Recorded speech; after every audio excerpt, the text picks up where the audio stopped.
Ground zero खबर के प्रायोजक हमारा सुपर 35 करियर इंस्टीट्यूट नीट और नर्सिंग में सबसे ज्यादा चयन देने वाला संस्थान। पता 3rd floor Rama Govind palace, Sirmaur Chowk, Rewa. 51 पर डॉक्टर बीना मिश्रा, स्त्री रोग एवं बांझपन विशेषज्ञ से प्रथम IVF क्लिनिक, IVF मऊ। तकनीकी खराबी कई बार बड़ी परेशानी पैदा कर देती है, पर समाधान काफ़ी आसान हो जाता है। 2 बटन ही दबाने पड़े। प्रदेश के अनुभवी मुख्यमंत्री श्री शिवराज सिंह चौहान जी,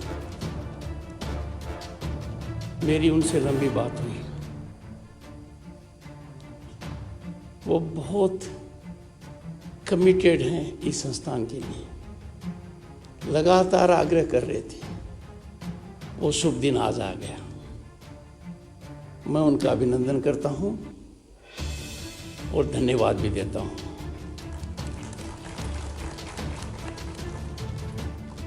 श्री राजेंद्र शुक्ला जी, राज्य मंत्री, श्री मोहन यादव जी, राज्य मंत्री, आदरणीय दीदी साध्वी प्रज्ञा ठाकुर जी, आपके कुलपति वाइस चांसलर निर्मल स्वभाव के हैं, सीधे दिखते हैं, सादगी टपकती है। मुझे लगता है विद्यार्थियों को परेशानी के सब कारण इनमें उपलब्ध हैं।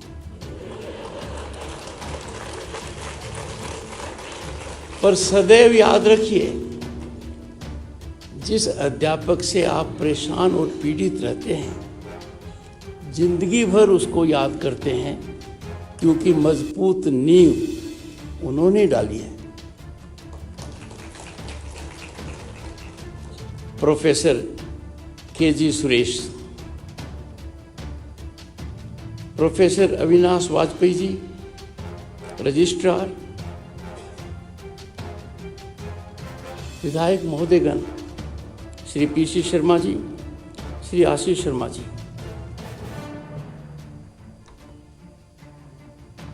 वरिष्ठ अध्यापकगण,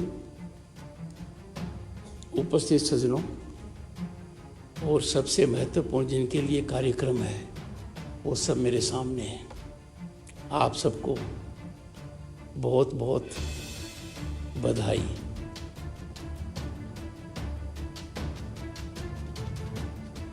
आज माखनलाल चतुर्वेदी पत्रकारिता एवं संचार विश्वविद्यालय के 4थे दीक्षांत समारोह के अवसर पर, और मुझे कितना अच्छा लग रहा था, विश्वविद्यालय के मेधावी विद्यार्थियों, उनके विद्वान शिक्षकों, अभिभावकों के बीच में आकर,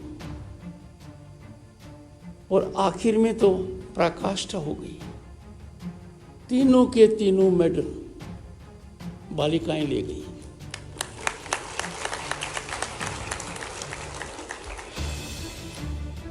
आपकी सांसद महोदय ने मौका चूका नहीं, और मेरे कान में यही कह रहे थे, बाजी उन्होंने मार ली जिनका हक था। क्या आपने कहा?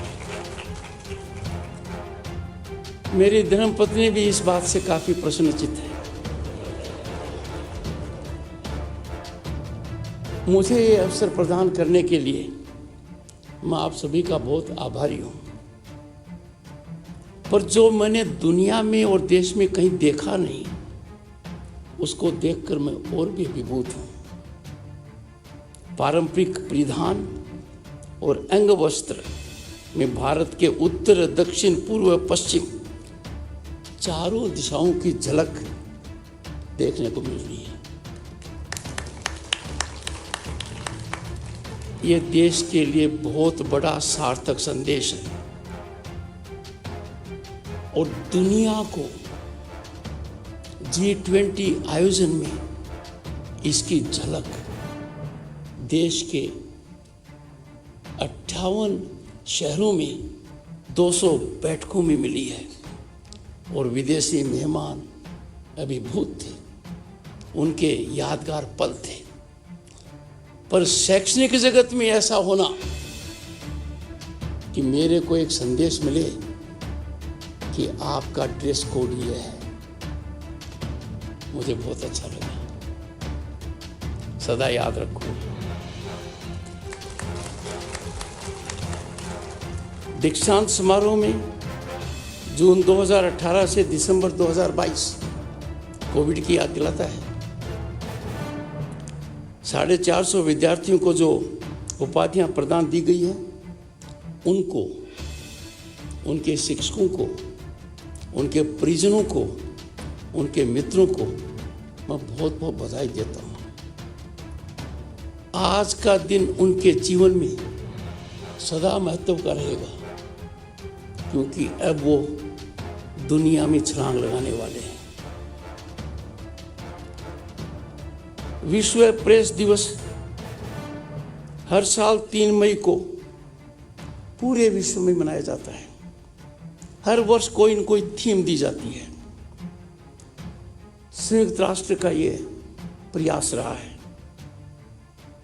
प्रेस की स्वतंत्रता हो, इसमें कभी कोई मतभेद नहीं हो सकता। जैसे कहते हैं ना, a free press is spinal strength of any democratic nation.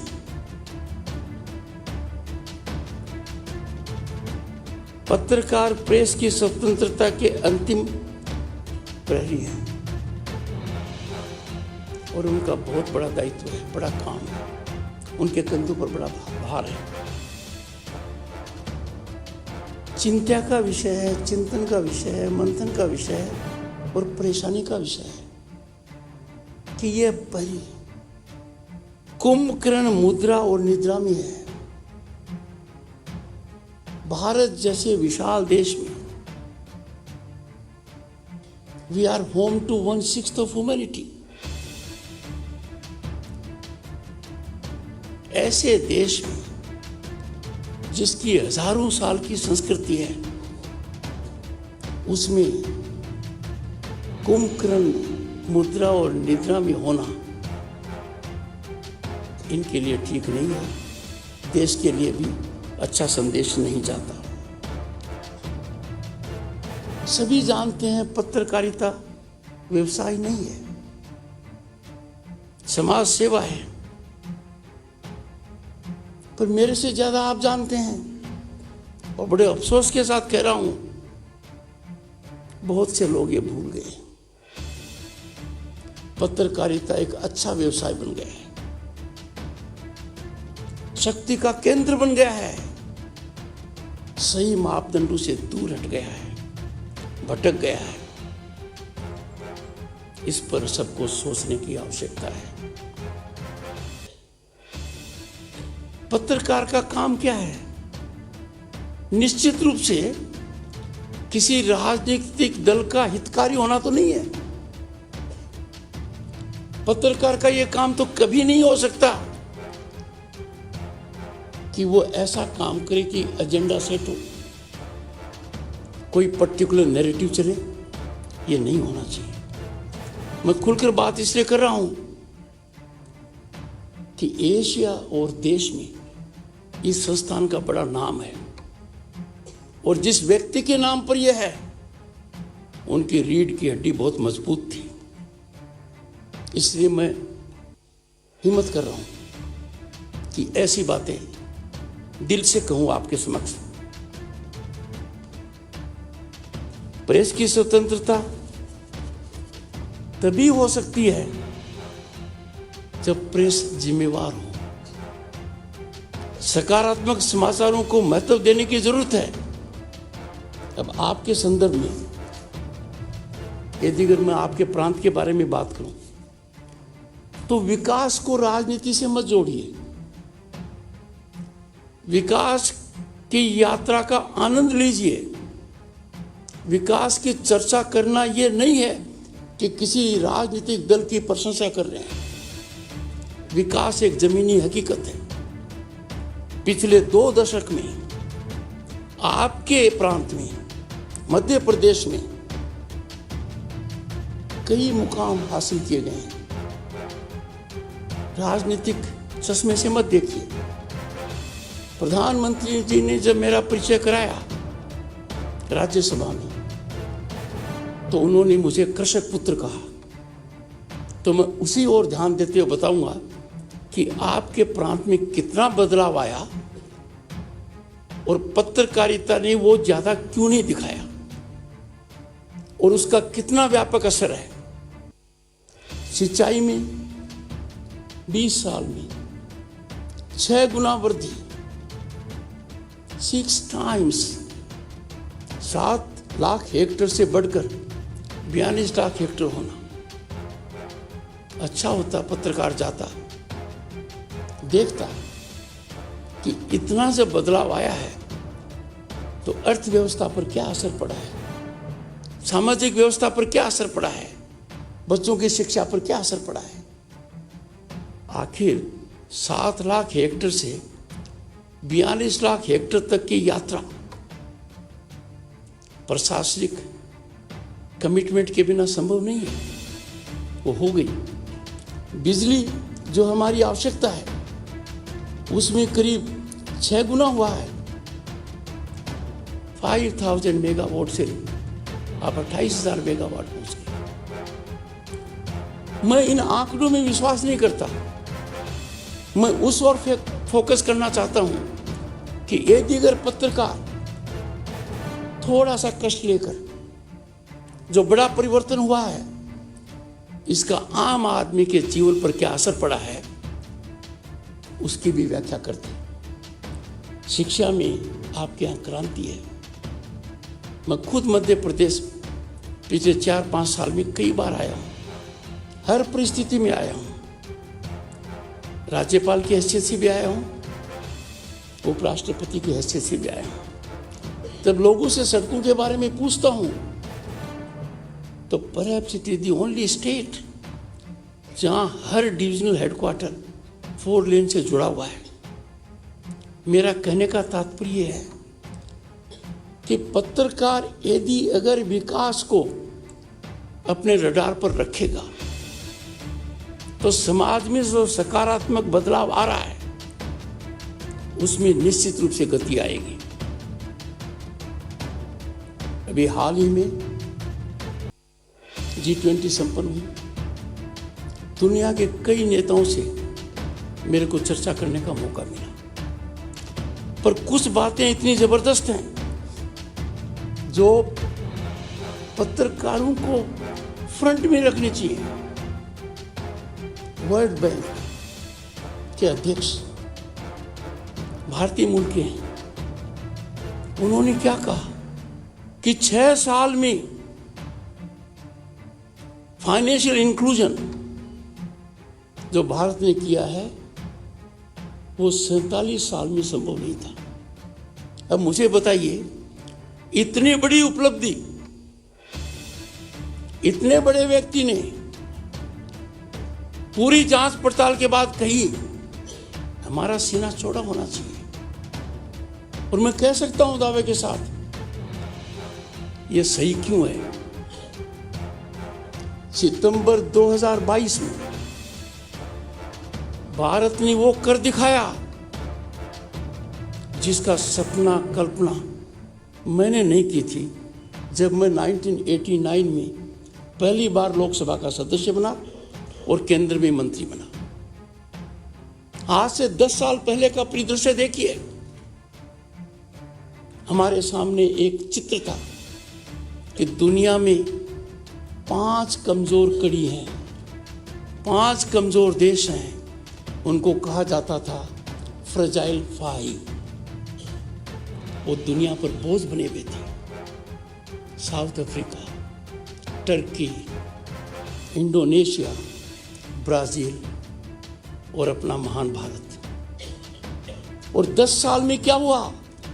सितंबर 2022 में भारत को सौभाग्य मिला, दुनिया की 5वीं आर्थिक महाशक्ति बनी 2022 के सितंबर में। और किनको पछाड़ा? उन अंग्रेजों को जिन्होंने सदियों पर हम पर राज किया। यदि अगर हम ये देखें कि भ्रष्टाचार कैसे खत्म हुआ, क्योंकि पैसा सीधा बैंक अकाउंट में जाने लग गया। पर दुनिया के मापदंड पर डायरेक्ट डिजिटल ट्रांजैक्शंस हिंदुस्तान के 45% से ज्यादा है। यदि अगर मैं आप लोगों को कहूं कि 2022 का आंकड़ा देखें तो अमेरिका, यूके, फ्रांस, जर्मनी, इन सब को इकट्ठा कर लो, 4 से गुना कर दो तो भी हमारे महान भारत के मापदंड तक नहीं पहुंच पाते, हमसे कम है। यह प्रगति हमने अर्जित की है। देश तभी आगे बढ़ेगा जब देश का मनोबल ऊंचा होगा। विकास के मामले में राजनीतिक चश्मे को निकालकर छोड़ देना चाहिए। किसी मुद्दे पर सहमति हो या नहीं हो, विचार विमर्श आवश्यक है। आपका मत आपका विवेक है। आप सहमत हो सकते हैं, आप असहमत हो सकते हैं, पर पत्रकारिता कहां है? राज्यसभा के सभापति की हैसियत से मैं लगातार इस ओर प्रयास कर रहा हूं कि वहां क्या होना चाहिए। Dialogue, debate, discussion, deliberation. हो क्या रहा है? Disturbance, disruption. संविधान सभा में तो 3 साल तक ऐसा कभी नहीं हुआ।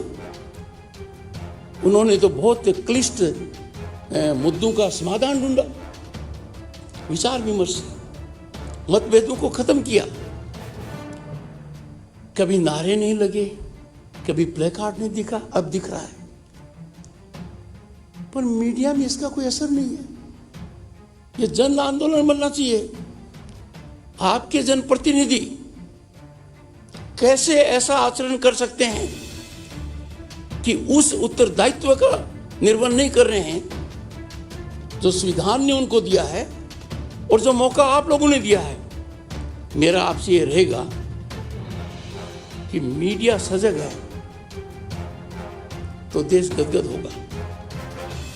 कुरीतियां हैं, उनको दूर करने में आपका बहुत बड़ा योगदान है। हमारे संविधान में मौलिक अधिकार हैं, पर मौलिक दायित्व भी हैं, डायरेक्टिव प्रिंसिपल्स भी हैं। मीडिया ठान ले तो आप मानकर चलिए सड़क के ऊपर अनुशासन देश में सर्वोपरि होगा। आप लोगों की ताकत बहुत ज्यादा है, आपको सिर्फ समझने की आवश्यकता है। उनको रास्ता आप दिखाएंगे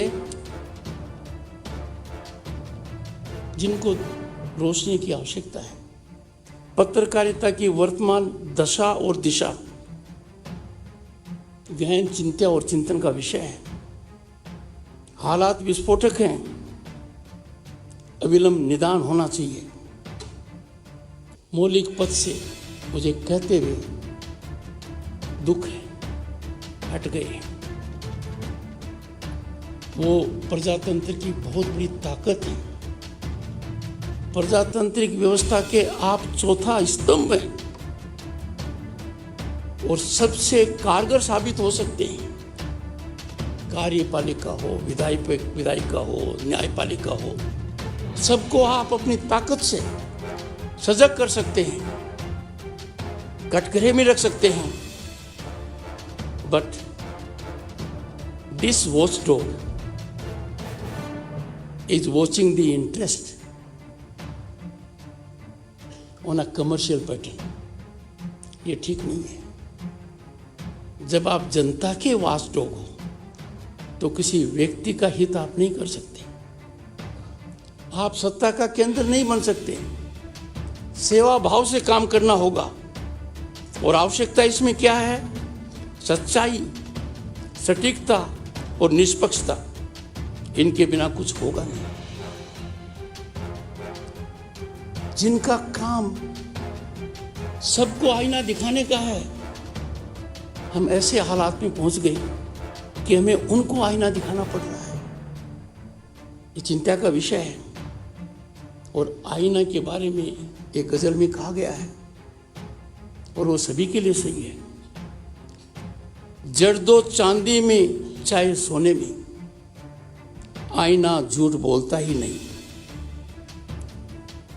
हमारे पत्रकार प्रतिभाशाली हैं। आप लोग जब जाएंगे, you are living an institution where you have been trained, grilled, equipped in the best of situations. पर आप बाहर जाते देखेंगे बाढ़ खेत को खा रही है, तो आपको रोकना है, हताश नहीं होना है, नए मापदंड पैदा करने हैं। और इसमें माखनलाल चतुर्वेदी जी से बड़ा कोई उदाहरण आपके लिए नहीं हो सकता। खबर क्या है? खबर कोई जानकारी नहीं है। उपराष्ट्रपति भोपाल आएंगे, सब कार्यक्रम में सम्मिलित होंगे, ये खबर नहीं है, ये सूचना है, ये इंफॉर्मेशन है। खबर वो है जिसको कोई छिपाना चाहता है। खबर वो है जिस पर लोग पर्दा रखना चाहते हैं। खबर वो है लोग डरते हैं कि सामने न आ जाए। थी 80 के दशक में खोजी पत्रकारिता, बाद में पता नहीं कहाँ खो गई, कहाँ भटक गई। खोजी पत्रकारिता लगभग विलुप्त हो चुकी है। और ऐसा क्यों है? आप अपना कार्यक्रम जब वातानुकूल एयर कंडीशन चैम्बर से कर सकते हैं, गूगल गुरु की जानकारी से कर सकते हैं, और एक से ज्यादा एक स्पर्धा कर सकते हैं, उस पीड़ा को आप और हमको सहन करना पड़ता है। जब चैनल पर आता है we are the first one to report, next channel भी कहता we are the first one to report, third भी कहता we are the first one to report. अरे हमारे विवेक पर कुछ तो विश्वास करो। हम कहां जा रहे हैं? दुनिया में हैं कई चैनल जिन पर डिबेट होती है, डिस्कशन होता है, मन करता है सुनते ही जाओ। अपने यहां पर हालात ये हो गए, मेरे से ज्यादा आप जानते हो, रोज देखते हो, रोज परेशान भी होते हो। कितनी अनैतिक भाषा का उपयोग किया जाता है और क्या क्या छाप देते हैं। भारत मंडपम दुनिया के 10 बड़े ऐसे संस्थानों में एक है। G20 का अधिवेशन हुआ, शानदार हुआ। दुनिया के हर नेता ने कहा, कल्पना नहीं की थी कि भारत में होगा। भारतीय संस्कृति के अनुरूप हमने सब मेहमानों को विदा किया। आखिर में हम 3 बजे, माननीय उपराष्ट्रपति जी, मैं, मेरी धर्मपत्नी और माननीय प्रधानमंत्री जी, मैंने और प्रधानमंत्री जी ने राष्ट्रपति जी को सी ऑफ किया। फिर माननीय प्रधानमंत्री जी ने मेरे और डॉक्टर सुदेश को सी ऑफ किया और वो आखिर में गए।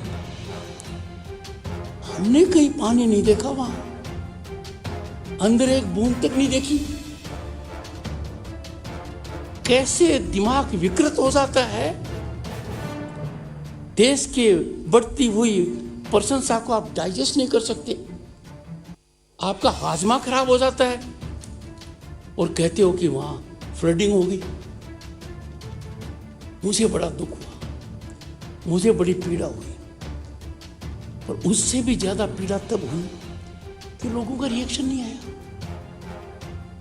कहना चाहिए किसने देखा, बहुत गलत है। देश बहुत बढ़ रहा है, कल्पना से परे बढ़ रहा है। जो सोचा नहीं वो देश में हो रहा है। हमारी उपलब्धियों पर दुनिया नाज कर रही है। क्या कहा जा रहा है इंटरनेशनल मॉनिटरी फंड द्वारा कि दुनिया में यदि अगर कहीं रोशनी है आर्थिक जगत के लिए, वो स्थान भारत है। Bharat is land of opportunity and investment, और हमारी इकोनॉमी ग्रो कर रही है। और जब कुछ भारत में अच्छा होता है, कुछ लोगों का हाजमा बहुत बिगड़ जाता है, वो पचा नहीं पाते, वो ढूंढते हैं मौका कि हमारे भारत को, हमारी संस्थाओं को कैसे कलंकित करें, कैसे टेंट टार्निश और डिमीन करें, और दुनिया में फेरा लगाते हैं। किसी देश का नागरिक ऐसा नहीं करता, किसी देश का नहीं करता। मैं कह सकता हूं आपके समक्ष, जितनी अभिव्यक्ति भारत की संसद में है, दुनिया के किसी कोने में नहीं है। मैंने यहां तक कहा हुआ है, आप किसी भी मुद्दे पर डिस्कशन कीजिए, नियमित समय सीमा है 2.5 घंटे की। कुछ मुद्दों पर मैंने कहा आधी रात तक कराऊंगा। चर्चा तो कीजिए, और चर्चा से निश्चित रूप से अच्छा नतीजा निकलेगा, पर ऐसा न होना अच्छी बात नहीं है। महिलाओं का सशक्तिकरण हुआ, चंद्रयान 3 वहां गया,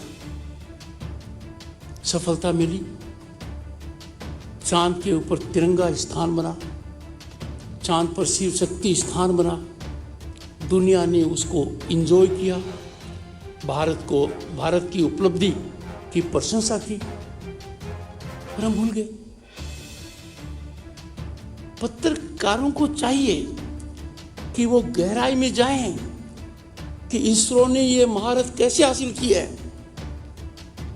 एक जमाना था जब हमारे सैटेलाइट को हम दूसरी जगह जाकर करते थे, और उसी समय पाकिस्तान अपनी धरती से कर रहा था। मैं 1962-63 की बात कर रहा हूं।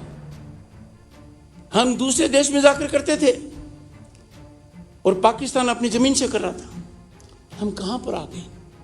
आज हम सिंगापुर का सैटेलाइट भेज रहे हैं, दुनिया के विकसित देशों का भेज रहे हैं, गुड वैल्यू फॉर मनी दे रहे हैं। हमारे साइंटिस्ट ने क्या कमाल किया है। पत्रकारों को इस ओर ध्यान देना चाहिए। आज के दिन जब दुनिया स्तब्ध है कि 11 करोड़ किसान को साल में 3 बार सीधा पैसा कैसे मिल रहा है। देने वाले में ताकत हो सकती है, रिसीव करने वाले में भी होनी चाहिए। मैं कृषक पुत्र हूं, मेरा मन बहुत खुश होता है कि किसान आज के दिन डायरेक्ट पैसा रिसीव करने के लिए तैयार है। उसके गांव में इंटरनेट है, 4G है, और हम लोग तो जहां स्किल का मामला है एकलव्य है। कोई सिखाए या न सिखाए, भारतीय जनमानस की ये प्रतिभा है, वो खुद सीख लेता है। जब दुनिया में एक मुद्दा उठा कि per capita data consumption internet का ज्यादा कहां है, तो पता लगा जितना अमेरिका में है पर कैपिटा डेटा कंजम्पशन, जितना चाइना में है, उन दोनों को मिला दो तो भी हमारे भारत का ज्यादा है। यह उपलब्धि है।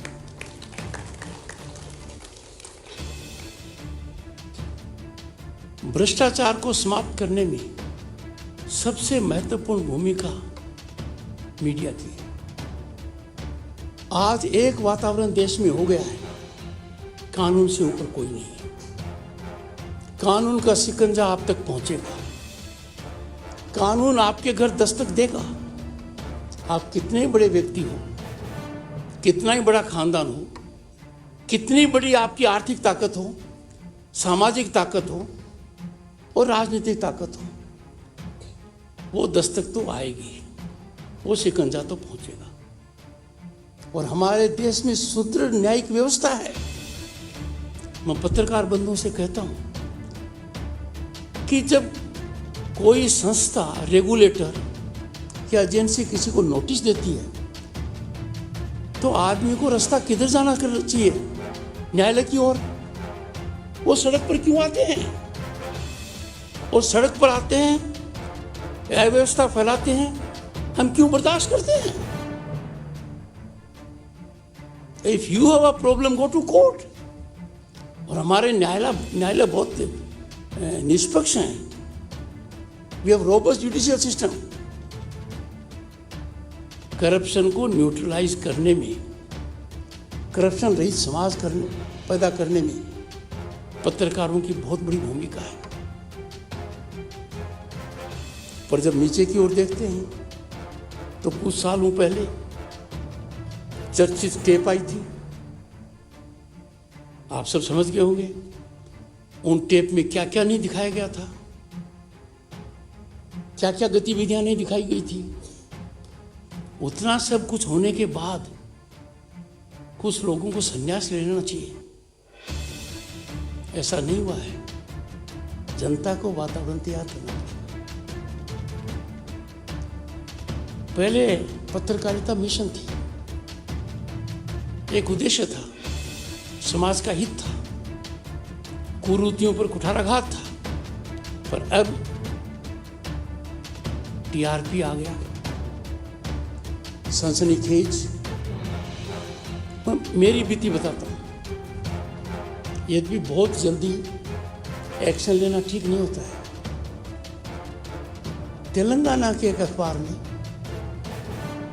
एक headline they the, vice president office post fake photographs of committee proceedings. अब दुनिया में कितना बड़ा संकेत गया है कि देश के दूसरे सर्वोच्च पद पर व्यक्ति जो विराजमान है और जो राज्यसभा का सभापति है और जो कमेटी को प्रिजाइड करता है और सभी दल के नेता आते हैं, उसने अपने ट्विटर हैंडल के ऊपर फेक फोटोग्राफ पोस्ट कर दिया। नितांत झूठ, कोई दम नहीं। मेरे पास विकल्प है, गंभीर विकल्प है, दूरगामी परिणाम हो सकते हैं। पर मेरी तो गुजारिश है कि पत्रकार लोग इस लोग ध्यान क्यों नहीं दें। मेरे ट्विटर हैंडल पर जो फोटोग्राफ हैं वो सभी पत्रकारों को पता है, दुनिया को पता है। वो उसी मीटिंग की है, सबको पता है। उस मीटिंग के नेताओं से कर लो, कोई नहीं करता। ऐसा ठीक नहीं है। हमें नींद से जगना पड़ेगा। हमारे कौशल को, हमारी ताकत को, हमारे महत्व को समझना पड़ेगा। रचनात्मक, सकारात्मक योगदान ये महान भारत को 2047 में विश्व गुरु बनाएगा। 2047 में निश्चित रूप से भारत दुनिया के शीर्ष पर होगा। हमारी इकोनॉमी सबसे बड़ी होगी। हम में से कुछ लोग 2047 में नहीं रहेंगे, आप सब लोग रहोगे। मैं जहाँ भी जाता हूँ बालक और बालिकाओं को कहता हूँ, हम नहीं रहेंगे, पर जिस दुनिया में आप रह रहे हो उसकी हमने कल्पना नहीं की थी। आज के दिन एक ऐसा वातावरण है कि आप अपनी प्रतिभा को चाहे जैसे निखार सकते हो। ये हो गया है, अब आप कीजिए। ये सब आपके हवाले है। मैं आशावान हूँ कि उपाधि प्राप्त करने वाले विद्यार्थी अपने ज्ञान का उपयोग लोक कल्याण के लिए करेंगे। और मैं आशावान नहीं हूँ, मैं कॉन्फिडेंट हूँ, आप सब लोग करेंगे, 100% करेंगे।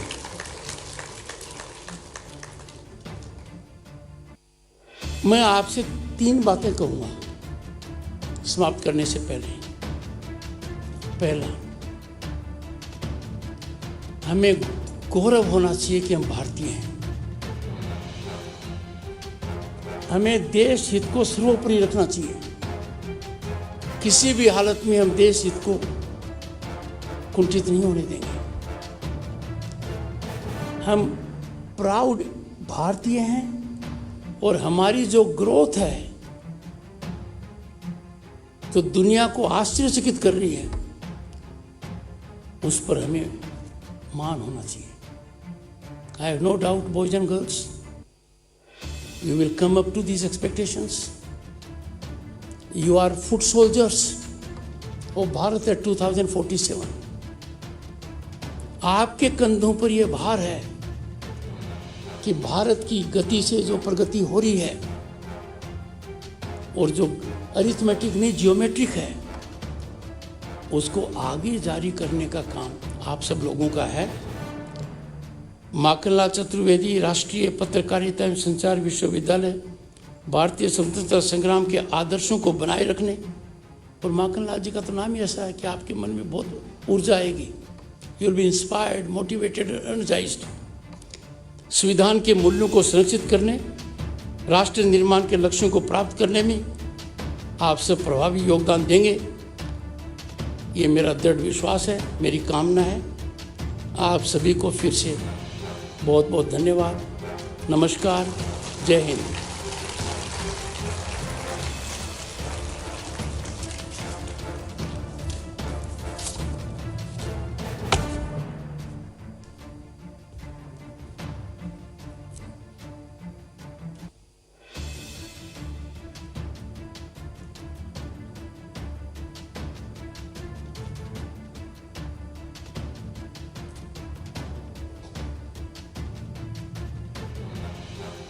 सम्मान का क्षण। मैं माननीय कुलपति जी से अनुरोध करता हूं कि वे समारोह के मुख्य अतिथि विश्वविद्यालय के कुलाध्यक्ष माननीय उपराष्ट्रपति जी एवं डॉक्टर श्रीमती सुदेश धनखड़ जी को स्मृति चिन्ह भेंट करेंगे। माननीय कुलपति।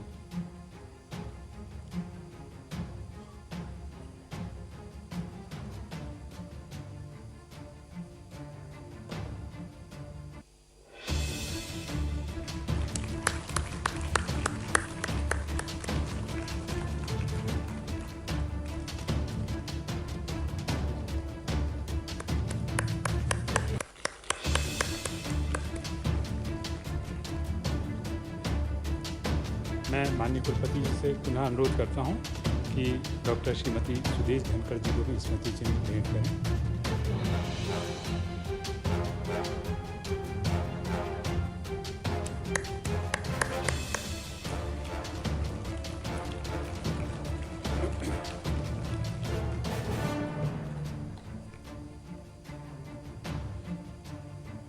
मैं माननीय कुलपति जी से पुनः अनुरोध करता हूं कि हमारे बीच माननीय जनसंपर्क मंत्री श्री राजेंद्र शुक्ल जी हैं, आपका भी सम्मान स्मृति चिन्ह भेंट कर करें।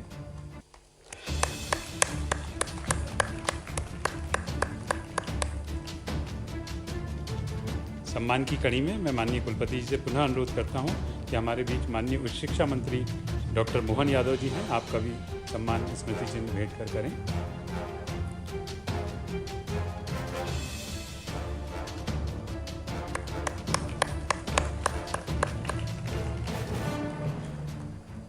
हमारे बीच भोपाल की सांसद साध्वी प्रज्ञा सिंह ठाकुर जी हैं। मैं कुलपति जी से अनुरोध करता हूं कि दीदी का सम्मान भी स्मृति चिन्ह भेंट कर करें।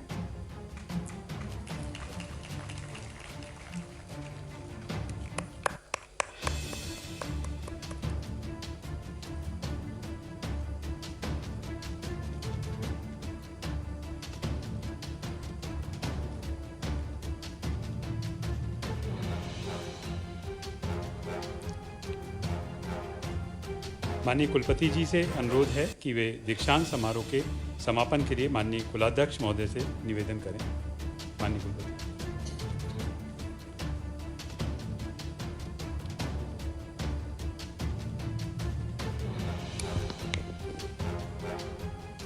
कुलाध्यक्ष महोदय, माननीय उपराष्ट्रपति जी, मैं आपसे निवेदन करता हूं कि कृपया दीक्षांत समारोह समापन की अनुमति प्रदान करें।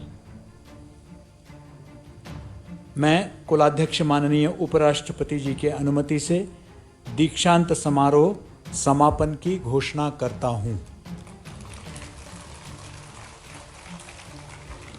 धन्यवाद। अब कृपया सभागार में उपस्थित सभी महानुभावों से अनुरोध है, कृपया अपने स्थान पर खड़े हो जाएंगे राष्ट्रगान के लिए।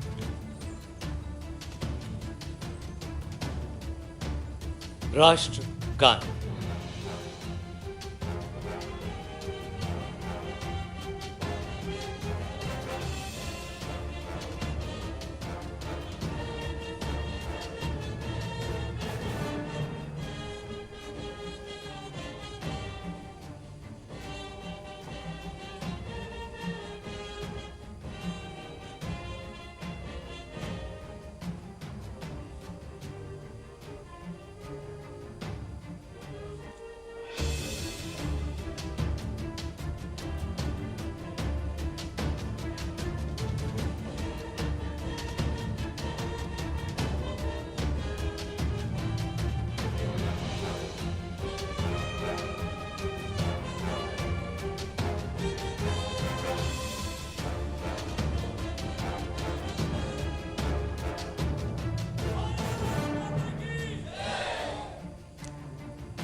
राष्ट्रगान के बाद सभी लोग अपने यथास्थान खड़े रहेंगे। माननीय उपराष्ट्रपति जी सबसे पहले निकलेंगे। विद्युत यात्रा उल्टे क्रम में, विलोम क्रम में प्रस्थान करेगी।